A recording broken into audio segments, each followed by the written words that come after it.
langit na kapisanan, ayuna matatangkan, ang yamat kaginhawaan ng Diyos mong may kapal.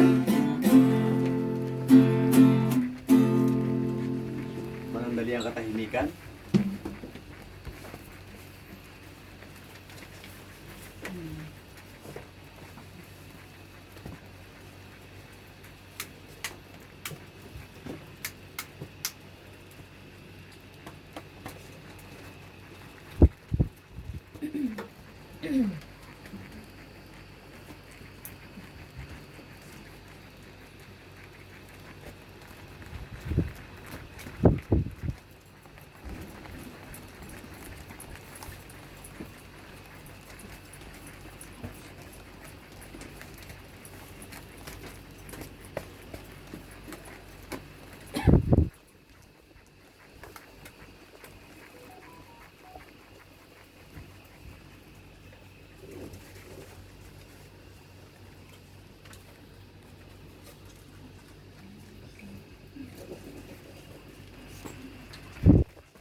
Diyan sa lumas. Yung sira yata yung sinisiri. Yung remote niya. Sa remote niya. Yung remote niya.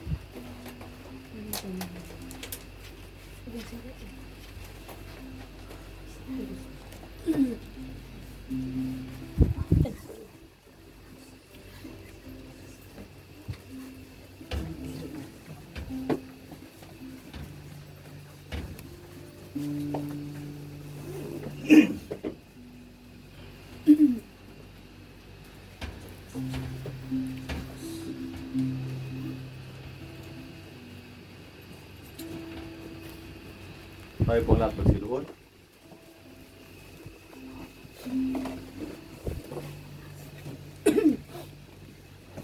O mahal na pong Diyos Nazareno, narito kami ngayon sa iyong harapan.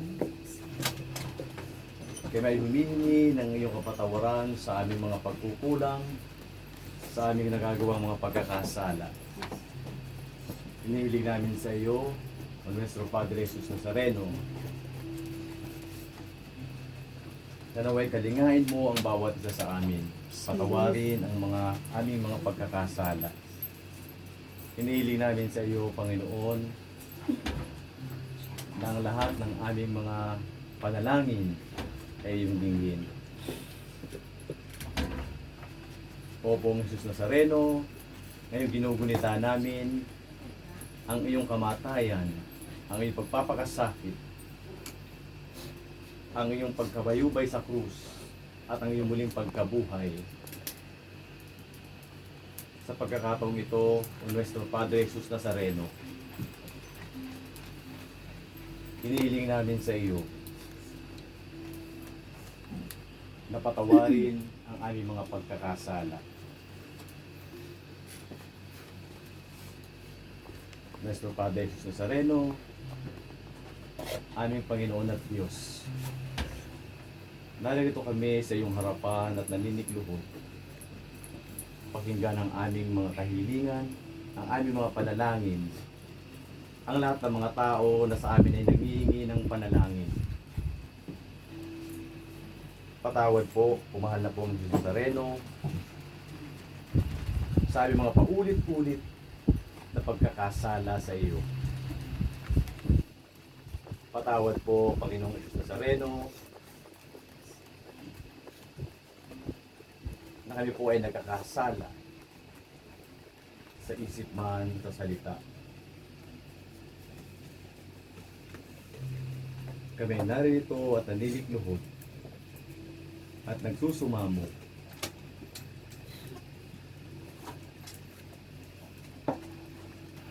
patawarin kami sa aming mga pagkakasala. Narito ang aming mga kapatid na dumudulog sa iyo at humihingi ng kapatawaran sa aming mga pagkakasala. Lord, kami ay tao lamang na kami ay nagkakasala sa iyo. Hinihingi namin ng tawad ang lahat ng ito. Pumahal na po ang Diyos Nazareno. Marami kaming nais idulog sa iyo. Ang aming mga mahal sa buhay. Ang lahat ng mga tao na nangihingi sa amin ng panalangin sa mga sandali ito. Ang mga tao na nasa balig ng karamdaman, na wala ng kagalingan sa kanilang mga karamdaman. Ang mga tao na sa mga sandaling ito ay inuusig dahil sa kanilang pananampalataya. Ang mga tao na sa mga sandaling ito ay nahihirapan sa kanilang pamumuhay. Ang aming mga kapwa-OFW na nakakaranas ng pang-aapi ng kanilang mga amo. Lord, narito ang aming mga kapatid, mga nangihingi ng prayers, ng mga kagalingan ng kanilang mga mahal sa buhay, mga nagdadalamhati dahil sa pagkawala ng kanilang mga mahal sa buhay. Ang aming mga kapatid na walang trabaho at nangihingi ng trabaho, Lord.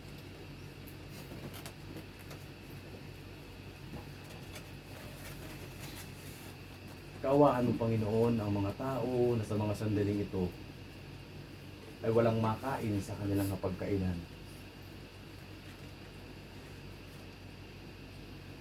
Ang mga naging biktima ng mga digmaan sa almandako ng mundo.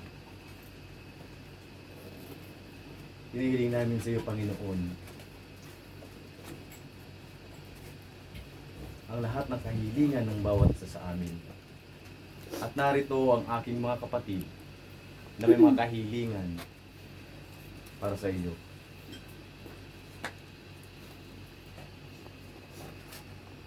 Mahal na po ang Jesus Nazareno. Maraming salamat po sa araw na ito. Maraming salamat po dahil sa aming sama-samang pagganap sa pabasa sa inyo, Panginoon.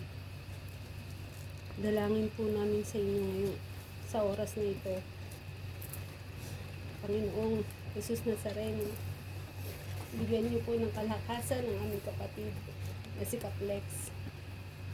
Lalo-lalo na po ang kanyang kapatid na si Aaron at ang kanilang ina, Panginoon. Sa pagkawala po ng kanilang ama, naway gabayan niyo po sila at bigyan ng kalakasan, Panginoon, matanggap. At kayo na po ang bahala, Panginoon, na sa lahat ng mga kailangan gawin ni Kaplex, Panginoon. Gabayan niyo po siya at humipo po kayo ng mga anghel na tutulong sa kanya, Panginoon. Alam namin na walang imposible sa inyo at hindi niyo po sila pinababayaan. Ngunit kailangan po namin ang inyong lakas at pagmamahal, Panginoon, sa oras na ito upang patuloy siyang magkaroon ng lakas ng loob, Panginoon, na sa kanilang hinaharap sa oras na ito. Bagamat umanaw ang kanilang ama, Panginoon, bigyan niyo po sila ng katatagan ng kalooban at kalakasan, Panginoon. Gayon din po, Panginoon, dalangin po namin sa inyo ang aming mga magulang. ang kanilang mga kalakasan, Panginoon.